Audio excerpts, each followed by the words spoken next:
2014 में आज ही के दिन नरेंद्र मोदी ने संभाली थी प्रधानमंत्री पद की कमान। प्रधानमंत्री मोदी ने 12 वर्षों में उठाए देश और नागरिकों के हितों में अनेक बड़े कदम। मुख्यमंत्री हेमंत सोरेन की मैराथन बैठक आज भी जारी। स्कूली शिक्षा, साक्षरता और महिला एवं बाल विकास विभाग की योजनाओं की आज हो रही समीक्षा। भाजपा प्रदेश चुनाव समिति की बैठक में राज्यसभा चुनाव में पार्टी प्रत्याशी उतारने का निर्णय। झामुमो ने निर्वाचन आयोग को पत्र भेजकर विशेष निगरानी की मांग की।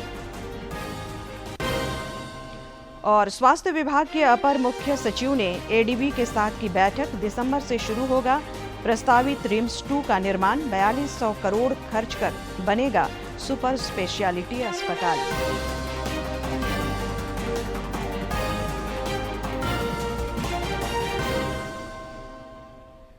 नमस्कार, खबरें झारखंड में आपका स्वागत है। मैं हूं संध्या दिमता और अब समाचार विस्तार से। वर्ष 2014 में आज ही के दिन नरेंद्र मोदी ने प्रधानमंत्री पद की कमान संभाली थी। प्रधानमंत्री मोदी ने इन 12 वर्षों में देश और नागरिकों के हित में अनेक बड़े कदम उठाए हैं।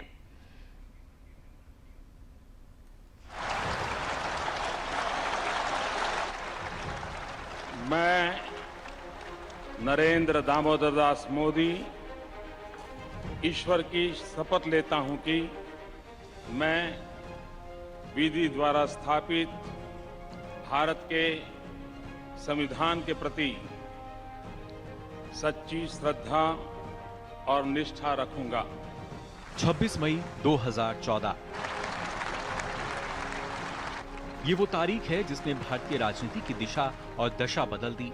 12 साल पहले 2014 में नरेंद्र मोदी के प्रधानमंत्री के रूप में शपथ लेने के साथ ही भारत की विकास यात्रा में एक नए अध्याय की शुरुआत हुई।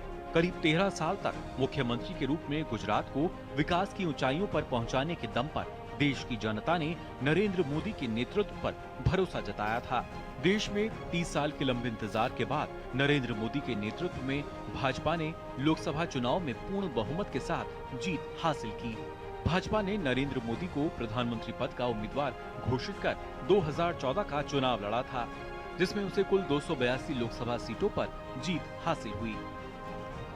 बीते 12 साल में भ्रष्टाचार पर प्रहार से लेकर आतंकवाद को मुंहतोड़ जवाब देने तक और अर्थव्यवस्था में क्रांतिकारी बदलाव से लेकर लोगों को योजनाओं का सीधा लाभ पहुंचाने तक प्रधानमंत्री मोदी ने देश और नागरिकों के हित को ध्यान में रखते हुए अनेक बड़े कदम उठाए हैं। उनकी इन्हीं कोशिशों का नतीजा है कि आज 140 करोड़ नागरिकों में देश के भविष्य को लेकर सकारात्मक ऊर्जा साफ देखने को मिलती है। प्रधानमंत्री नरेंद्र मोदी के कार्यकाल में सबका साथ सबका विकास इस मंत्र को ध्यान में रखते हुए अनेक योजनाओं की शुरुआत हुई। मेक इन इंडिया पहल के साथ स्वदेशी तौर पर विनिर्माण को बढ़ावा मिला, तो वहीं स्वच्छ भारत मिशन ने भी एक राष्ट्रीय आंदोलन का रूप लिया। इसके तहत देश में 12 करोड़ से अधिक शौचालयों का निर्माण हुआ, जिसके जरिए अनेक ग्रामीण इलाकों में महिलाओं का सम्मान सुनिश्चित हुआ। साथ ही 2015 में शुरू हुई बेटी बचाओ बेटी पढ़ाओ योजना के तहत लिंगानुपात और बालिकाओं का सशक्तिकरण भी जन आंदोलन बन गया। वहीं प्रधानमंत्री जन धन योजना, मुद्रा योजना, digital India, startup India, Ayushman Bharat, vocal for local, Ujjwala योजना, पीएम किसान सम्मान निधि, पीएम स्वनिधि, पीएम आवास और जल जीवन मिशन जैसी अनेक पहलों ने नागरिकों के जीवन में क्रांतिकारी बदलाव लाने का काम किया। इसके अलावा प्रधानमंत्री मोदी ने समय समय पर देश हित में कड़े फैसले लेने में भी कोई संकोच नहीं किया। उन्होंने राजनीतिक चिंताओं से ऊपर उठकर राष्ट्र की भलाई के लिए कई मुश्किल कदम उठाए। 2016 में सर्जिकल स्ट्राइक, 2019 में बालाकोट एयर स्ट्राइक, 2026 में ऑपरेशन सिंदूर की कार्रवाई के तहत पीएम मोदी के नेतृत्व में भारत ने पाक समर्थित आतंक के खिलाफ नई लक्ष्मण रेखा खींची। इसके अलावा 2017 में भारत ने जीएसटी जैसा क्रांतिकारी कर सुधार लाकर आर्थिक बदलाव की नई इबारत लिखी। साथ ही 5 अगस्त 2019 को पीएम मोदी के नेतृत्व में सरकार ने जम्मू कश्मीर से अनुच्छेद 370 को हटाने का दूरदर्शी निर्णय लिया, जिससे वहां गरीबों और वंचितों के अधिकार बहाल हुए और जम्मू कश्मीर में शांति और विकास की नई हवा चली। वहीं 2019 में 3 तलाक के उन्मूलन के लिए कानून लाकर सरकार ने इस प्रथा को समाप्त कर दिया। प्रधानमंत्री मोदी के इन्हीं फैसलों का नतीजा है कि देश की जनता ने उन पर 2019 में दूसरी बार और 2024 में लगातार तीसरी बार प्रधानमंत्री के रूप में भरोसा जताया। इन 12 वर्षों में प्रधानमंत्री मोदी के नेतृत्व में टेक्नोलॉजी का सहारा लेते हुए नागरिक हितैषी प्रशासन बनाने की दिशा में भी क्रांतिकारी बदलाव हुआ है। आम लोगों के जीवन को सरल बनाने के लिए जन विश्वास विधेयक जैसे अनेक कदम उठाए गए हैं। साथ ही भारत दुनिया की सबसे तेजी से बढ़ने वाली अर्थव्यवस्था बना हुआ है। यह पीएम मोदी के ही प्रयासों का नतीजा है कि आज देश के नागरिक विकसित भारत के उनके सपने को लेकर उत्साह के साथ अपने कर्तव्यों का निर्वहन कर रहे हैं। Bureau report, DD news.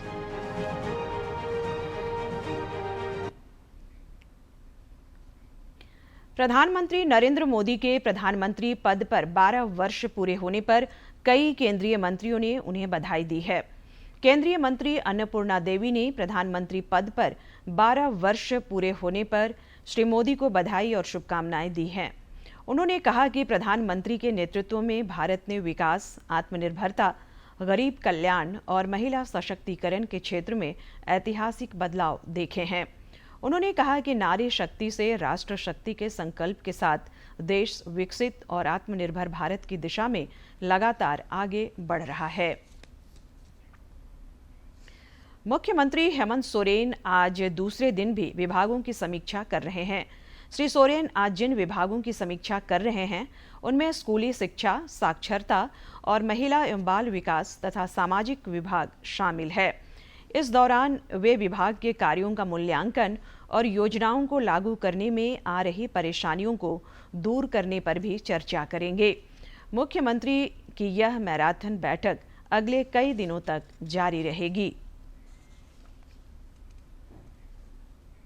नेता प्रतिपक्ष बाबूलाल मरांडी ने कानून व्यवस्था, स्वास्थ्य सेवाओं और कथित भ्रष्टाचार के मुद्दों को लेकर राज्य सरकार पर गंभीर आरोप लगाया है। श्री मरांडी ने आज रांची में प्रेस वार्ता के दौरान दावा किया एम्बुलेंस लंबे समय तक निष्क्रिय पड़ी रही और करोड़ों रुपए की दवाएं एक्सपायर हो गई। उन्होंने ट्रेजरी घोटाले की जांच सीबीआई से कराने की मांग की।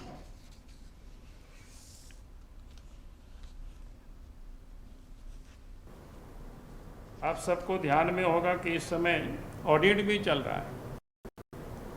उसमें भी जो जानकारी मिली है, जो नामकुम वाले किसी सड़क पर वहाँ पुलिस छावनी बनाया गया ताकि कोई वहाँ प्रेस व्रेस भी नहीं पहुँचे, ताकि लोगों को ये पता ना चल सक जाए क्या कुछ हो रहा है। यानी क्यों सरकार इतनी भयभीत है, क्यों डरी हुई है, क्यों सहमी हुई है। भाई सरकार को तो खुल के बतानी चाहिए, दिखानी चाहिए कि भाई गड़बड़ी है। जिन लोगों ने गड़बड़ी किया तो उनके ऊपर कार्रवाई करनी चाहिए। हम सब लोग पिछले दिनों जब चल रहा है उस मामले को आप सबके ध्यान में है, ट्रेजरी घोटाला, जो लगातार जिसके कहते हैं पैसे की जो निकासी हो रही है। सरकार जांच कर रही है, फलाफल क्या निकलेगा नहीं पता है, क्योंकि उम्मीद नहीं कर सकते इस सरकार से। क्योंकि ये जो वर्तमान सरकार है, जब वही सारे पदाधिकारी पदस्थापित रहेंगे, उनके ऊपर कोई कार्रवाई नहीं करेंगे, तो फिर करप्शन कैसे समाप्त होगा, सरकार से कैसे उम्मीद कर सकते।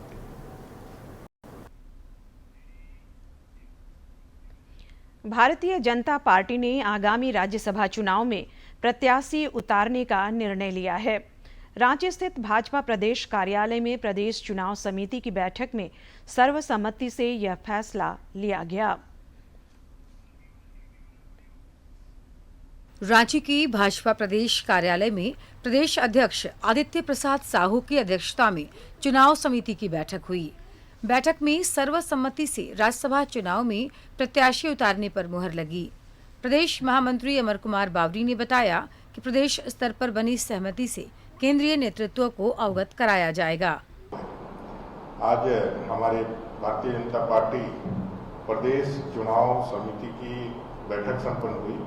माननीय प्रदेश अध्यक्ष श्रीमान आदित्य साहू जी के नेतृत्व में अध्यक्षता में और इस चुनाव में हम अपने उम्मीदवार को सर्वसम्मति से निर्णय लिया गया कि पार्टी यह चुनाव लड़ेगी और अपने प्रत्याशी को हम उतारेंगे, और ना सिर्फ उतारेंगे बल्कि वह प्रत्याशी हमारा विजयी भी होगा। हालांकि भाजपा के पास 21 विधायक हैं, लेकिन पार्टी का मानना है कि राज्यसभा चुनाव से दूर रहना सही राजनीतिक संदेश नहीं देगा। श्री बावरी ने कहा कि राज्यसभा चुनाव केवल राज्य की नहीं बल्कि देश के लिए है। विधायक स्वविवेक से विकसित भारत के लिए वोट करेंगे। झारखंड के अपने लोग हैं, झारखंड का अपना विचार है, और प्रबुद्ध जो हमारे मतदाता हैं, माननीय विधायकगण, वो अपने स्वविवेक विचार से निश्चित रूप से भारतीय जनता पार्टी के प्रत्याशी को नरेंद्र भाई मोदी जी के हाथ को मजबूत करने के लिए विकसित भारत 2047 के संकल्प में अपनी भूमिका का निर्वहन करने के लिए भारतीय जनता पार्टी के प्रत्याशी को जिताएंगे। 18 जून को होने वाले राज्यसभा चुनाव को लेकर भाजपा प्रदेश चुनाव समिति की बैठक में नेता प्रतिपक्ष बाबूलाल मरांडी, बिहार झारखंड के क्षेत्रीय संगठन मंत्री नागेंद्र नाथ त्रिपाठी, प्रदेश संगठन महामंत्री कर्मवीर सिंह, राज्यसभा सांसद सह पूर्व प्रदेश अध्यक्ष दीपक प्रकाश, पूर्व प्रदेश अध्यक्ष रविंद्र कुमार राय समेत कई नेता मौजूद थे। रांची से सरिता की रिपोर्ट। झारखंड मुक्ति मोर्चा ने भारत निर्वाचन आयोग से राज्यसभा चुनाव के दौरान विशेष निगरानी की मांग की है। झामुमो के केंद्रीय महासचिव सुप्रियो भट्टाचार्य ने मुख्य चुनाव आयुक्त को पत्र लिखकर विधायकों के खरीद फरोख्त की आशंका जताई है। उन्होंने कहा कि इंडी गठबंधन के पास पर्याप्त संख्या बल है, इसके बावजूद दूसरे दल की ओर से उम्मीदवार उतारने की बात समझ से परे है। लोहरदगा में झामुमो के केंद्रीय महासचिव विनोद कुमार पांडे ने जिला स्तर से बूथ स्तर तक के पदाधिकारियों और बूथ लेवल एजेंट के साथ बैठक की। इस दौरान उन्हें विशेष गहन पुनरीक्षण के संबंध में जानकारी दी और इसके क्रियान्वयन के तरीके से अवगत कराया। बैठक के दौरान उन्होंने संगठन की मजबूती पर बल दिया और कई आवश्यक दिशा निर्देश दिए।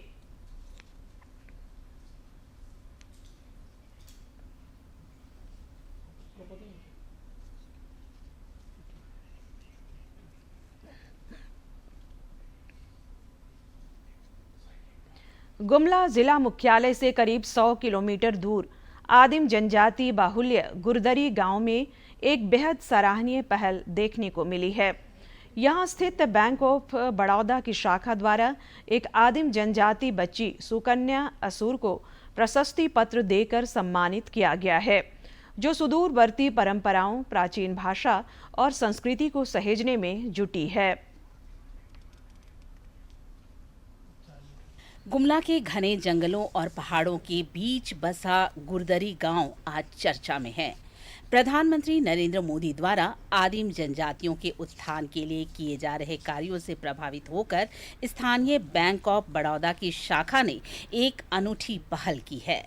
बैंक प्रबंधन ने गांव की ही एक आदिम जनजाति की बच्ची को उसकी अपनी मातृभाषा और सांस्कृतिक धरोहर को जीवंत रखने के प्रयासों के लिए विशेष रूप से सम्मानित किया है। ब्रांच जहां पर है वो पीवीटी जी जो क्षेत्र लोग हैं उनके मुख्य स्थान पर है, उनके आंगन में हमारा ब्रांच है और इस कारण वे हमारे परिवार वाले हैं और हमारे अपने परिवार की ही एक बच्ची है और उसने जो आसुरी भाषा है उसके संरक्षण के लिए वो कार्य कर रही है और मात्र कक्षा 4 में पढ़ने वाली छोटी सी बच्ची जो इतना अच्छा कार्य कर रही है और इतनी गंभीर उसकी सोच है, इस चीज़ का सम्मान करने के लिए बैंक की ओर से हम लोग ने पहल की है और उसको प्रशस्ति पत्र प्रमाण पत्र देकर उसका सम्मान किया है। जनजातीय भाषाओं को सहेजने की यह गूंज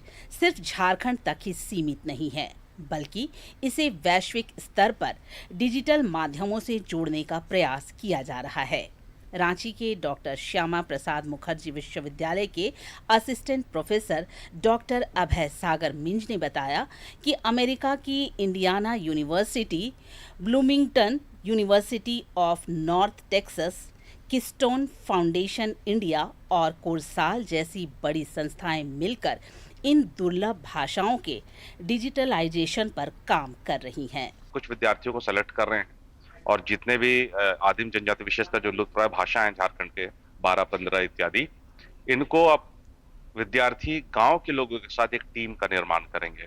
उसमें क्या होगा, यदि एक व्यक्ति शोधार्थी जो असुर समुदाय से है वो अपने गांव आएगा या निकटतम गांव में जाएगा और वहां से असुर, चाहे वो पढ़ा लिखा नहीं भी हो, लेकिन जो कि बुजुर्ग जिनके पास एक समृद्ध ज्ञान जो उस पूरे गांव का आसपास का रखता है, उनके साथ इंटरेक्ट करेंगे। उसके बाद वो उनको डॉक्यूमेंट करेंगे। डॉक्यूमेंट करने के पश्चात वो हमारे पास आएगी और हम लोग उस टीम को उसके बाद चर्चा करेंगे कि इनका क्या अर्थ है, असुर समुदाय क्या समझता है, हम जो थोड़े पढ़ लिखे वो क्या समझता है। एक सामंजस्य बैठेगा और सहमति के बाद वो एक आर्काइव में चला जाएगा, वो हमेशा के लिए रह जाएगा। असुर आदिम जनजाति की भाषा वर्तमान में विलुप्ति की कगार पर है। इस संबंध में पीवीटीजी की समुदाय के सामाजिक कार्यकर्ता विमल चंद्र असुर ने इस सम्मान और संरक्षण के प्रयासों की सराहना करते हुए कहा कि लिपि के अभाव में भाषा को बचाना एक बड़ी चुनौती है, लेकिन जमीनी स्तर पर हो रहे ये प्रयास एक नई उम्मीद जगाते हैं। की स्टोन फाउंडेशन और यूएस का एनजीओ के एक संयुक्त तत्वाधान से एक असुरी भाषा को संरक्षण, संवर्धन और इसको लिपिबद्ध और डिजिटल करने के लिए एक सुकन्या असुर के द्वारा व्याख्यान दिया गया था। उसी को लेकर के बैंक ऑफ बड़ौदा के मैनेजर साहब उनको सम्मानित किए और ये जो है एक हमारे असुर समुदाय के लिए एक सबसे बड़ा एक पहल है, जो कि अभी भी असुर भाषा लिपिबद्ध और डिजिटल नहीं हो पाई। बहरहाल विलुप्त होने की कगार पर खड़ी असुर आदिम जनजाति की यह नन्ही बच्ची जिस तरह अपनी जड़ों से जुड़कर अपनी भाषा और संस्कृति को आगे बढ़ा रही है, वह न केवल समाज को प्रेरित करने वाला है, बल्कि झारखंड की समृद्ध सांस्कृतिक विविधता को बचाए रखने की दिशा में एक बेहद सार्थक कदम है। गुमला से नरेश की रिपोर्ट।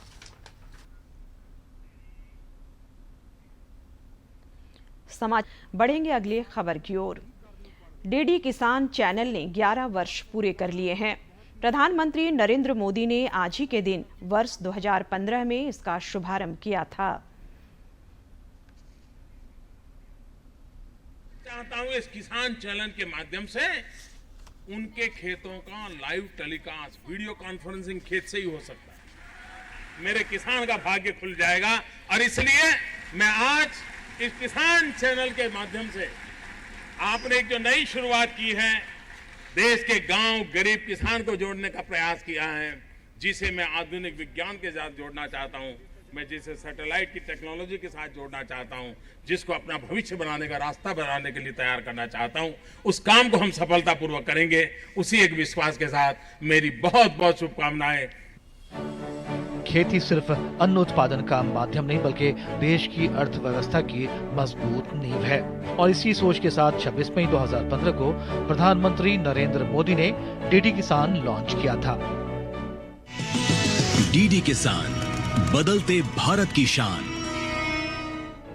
डीडी किसान एक ऐसा चैनल जिसने किसानों को खेती, मौसम, मंडी भाव और नई तकनीकों से जोड़ने का काम किया। डीडी किसान ने खेती को सिर्फ खबरों तक सीमित नहीं रखा बल्कि किसानों की समस्याओं, सफलताओं और नए प्रयोगों को भी देश के सामने रखा। हमारे लिए बहुत खुशी और गर्व की बात है कि हमारा डीडी किसान 11 साल पूरा कर रहा है। 2015 में मई के महीने में ये शुरू हुआ था। देश का एकमात्र चैनल जो किसानों को, कृषि विकासों को और उसी संबंध उस एरिया के बारे में बात करते हैं, उसके लिए डेडिकेटेड है। समय के साथ डीडी किसान भी बदला। अब टीवी के साथ साथ डिजिटल प्लेटफॉर्म्स और सोशल मीडिया के जरिए भी किसानों तक पहुंच बनाई जा रही है ताकि खेत में मौजूद किसान भी मोबाइल पर तुरंत जानकारी हासिल कर सके। यही नहीं, तकनीक के इस नए दौर में डीडी किसान ने एआई तकनीक को भी अपनाया है। चैनल के एआई एंकर्स कृषि और भूमि, खेती किसानी से जुड़ी जानकारी को नए और आधुनिक अंदाज में दर्शकों तक पहुंचा रहे हैं। गत 11 वर्षों में हमने विविध कार्यक्रमों के माध्यम से लैब में होने वाले उन प्रयोगों को लैंड तक ले जाने का कार्य किया है। इसमें विविध जगहों पे विविध तरह की जानकारियाँ देना हुआ, चाहे किसानों को अपनी सरकार की योजनाओं से जोड़ने का कार्य हुआ, इन सबको हमने मन से किया है। और आने वाले वर्षों में भी हम कुछ नए प्रयोगों के साथ और नए कार्यक्रमों के साथ आपके बीच उपस्थित होंगे। किसानों की आवाज, खेती की नई तकनीक और गांव की असली तस्वीर। पिछले कई वर्षों में डीडी किसान ने सिर्फ खबरें दिखाने का काम नहीं किया, बल्कि देश के अन्नदाताओं की उम्मीदों, संघर्षों और सफलताओं को भी एक मंच दिया है। कैमरा पर्सन सौरभ बख्शी के साथ मैं शमीम अख्तर, डीडी न्यूज, दिल्ली।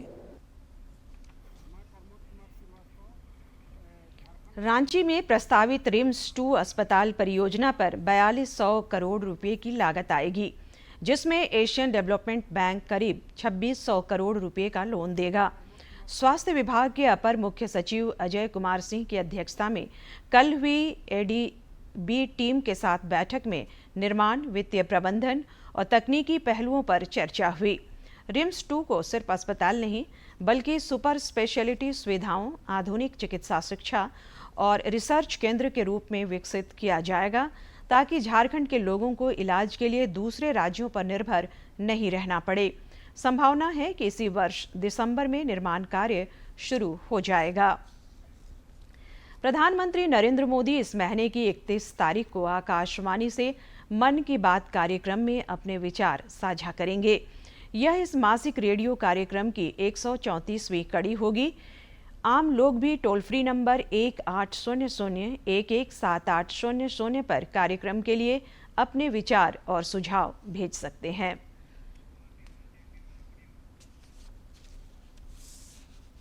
महीने का आखिरी रविवार जब बजते हैं सुबह के 11, एक साथ होता है पूरा देश सुनने मन की बात। मेरे प्यारे देशवासियों, नमस्कार। मन की बात में आप सबका स्वागत है। यह होती है मैं नहीं हम की बात, सामूहिकता की शक्ति के साथ, मोदी जी के साथ देश का संवाद और जन जन से सीधा जुड़ाव। साथ आते हैं करोड़ों दिल और होती है देश के छोटे कस्बों गांव में उभरते इनोवेटिव आइडियाज की बात। अपनी सेवा से समाज बदलने में जुटे साइलेंट हीरोज की बात। भाषा और परंपरा, विज्ञान और विरासत की बात। विदेश में भारतीय संस्कृति की बात। अन्नदाता की मेहनत, नारी शक्ति की लगन, खेल का जज्बा, युवाओं की आकांक्षा, भारतीय श्वान से लेकर पेड़ और प्रकृति की बात, योग और आयुर्वेद से आरोग्य की बात, स्वच्छता से लेकर हर घर तिरंगा की बात। आत्मनिर्भर बनते, विकसित होते, विश्व बंधु भारत की बात। मन की बात, जिसमें है एक भाव, नेशन फर्स्ट, जहां हर कहानी बनती है किसी और के लिए हौसला। बात देश की, सबके मन की। मेरे लिए मन की बात ये एक कार्यक्रम नहीं, मेरे लिए एक आस्था, पूजा, व्रत है। तभी तो रहता है इंतजार आए महीने का आखिरी रविवार और देश कहे चलो सुने मन की बात, आकाशवाणी और दूरदर्शन के नेटवर्क पर।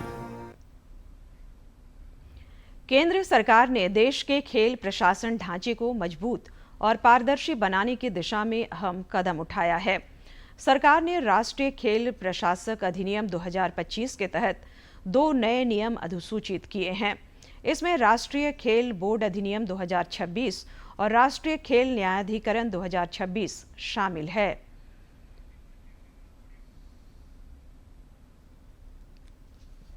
केंद्र सरकार ने देश के खेल प्रशासन ढांचे को मजबूत और पारदर्शी बनाने की दिशा में अहम कदम उठाते हुए राष्ट्रीय खेल प्रशासन अधिनियम 2025 के तहत 2 नए नियम अधिसूचित किए हैं। इनमें राष्ट्रीय खेल बोर्ड नियम 2026 और राष्ट्रीय खेल न्यायाधिकरण नियम 2026 इसमें शामिल है। इन नियमों का उद्देश्य देश में खेलों के संचालन, विवाद निपटारे और प्रशासनिक प्रक्रियाओं को अधिक पारदर्शी, तेज और प्रभावी बनाना है। सरकार द्वारा जारी नियमों के तहत राष्ट्रीय खेल बोर्ड में एक अध्यक्ष और 2 सदस्य होंगे, जिनकी नियुक्ति केंद्र सरकार द्वारा चयन समिति की सिफारिश पर की जाएगी। ये बोर्ड देश के राष्ट्रीय खेल निकायों को मान्यता देने और उनके प्रशासनिक, वित्तीय तथा नैतिक मानकों की निगरानी करेगा। वहीं राष्ट्रीय खेल न्यायाधिकरण को खेल संबंधी विवादों के निपटारे के लिए एक स्वतंत्र और विशेष निकाय के रूप में स्थापित किया गया है। नए नियमों में डिजिटल व्यवस्था पर भी विशेष जोर दिया गया है। इसके तहत एक समर्पित ऑनलाइन पोर्टल बनाया जाएगा, जहां विवाद दर्ज करने, दस्तावेज जमा करने और सुनवाई की प्रक्रिया डिजिटल माध्यम से पूरी की जाएगी। इसके साथ ही वर्चुअल सुनवाई, ऑनलाइन आदेश और रिकॉर्ड के डिजिटल रखरखाव की भी व्यवस्था की गई, जिससे पूरी प्रक्रिया अधिक पारदर्शी और सुगम बन सके। सरकार का मानना है कि ये नया ढांचा खेल प्रशासन में एक बड़ा सुधार साबित होगा और खिलाड़ियों के हितों की रक्षा के साथ साथ विवादों के त्वरित समाधान में अहम भूमिका निभाएगा। और अब कुछ जानकारी मौसम से। राजधानी रांची समेत राज्य भर में भीषण गर्मी से जहां एक ओर राज्यवासी हलकान हैं, वहीं दूसरी ओर कई इलाके लू की चपेट में हैं। पिछले 24 घंटे के दौरान डाल्टनगंज का अधिकतम तापमान 45.7 डिग्री सेल्सियस रिकॉर्ड किया गया। और जानकारी दे रहे हैं हमारे सहयोगी। राज्य के अधिकांश जिलों में चिलचिलाती गर्मी का असर जारी है। मौसम विभाग के अनुसार राज्य के अधिकांश जिलों में जो अधिकतम तापमान है वो लगभग 40 से पार पहुंच चुका है। मौसम विभाग के अनुसार आज 26 मई को राज्य के उत्तर पूर्वी भागों में और दक्षिण भागों में बारिश को लेकर के ऑरेंज अलर्ट जारी किया गया है। मौसम विभाग के अनुसार राज्य के उत्तर पूर्वी यानी कि जामताड़ा, दुमका, पाकुड़, साहेबगंज, गोड्डा और देवघर जैसे भागों में बारिश होने की संभावना जताई गई है। वहीं राज्य के उत्तर पश्चिम भागों में जैसे कि लातेहार, पलामू, गढ़वा और चतरा में लू चलने की संभावना जताई गई है। वहीं 25 मई से नौतप्पा की शुरुआत हो चुकी है। नौतप्पा 2 जून तक रहेगा और इस दौरान अधिक गर्मी पड़ने की संभावना जताई जा रही है। मौसम विभाग के अनुसार इस दौरान लोगों से अपील की गई है कि दोपहर 12 से 4 बजे तक धूप में जाने से बचें और अगर धूप में जाते हैं तो सफ़ेद कपड़ा सर पे ढक लें या तो कॉटन वस्त्र पहन कर जाएं और समय समय पर पानी पीते रहें और अपने स्वास्थ्य का ध्यान रखें। मैं रविकांत कुमार, सहयोगी विकास कुमार के साथ, दूरदर्शन समाचार, रांची। अंत में मुख्य समाचार एक बार फिर।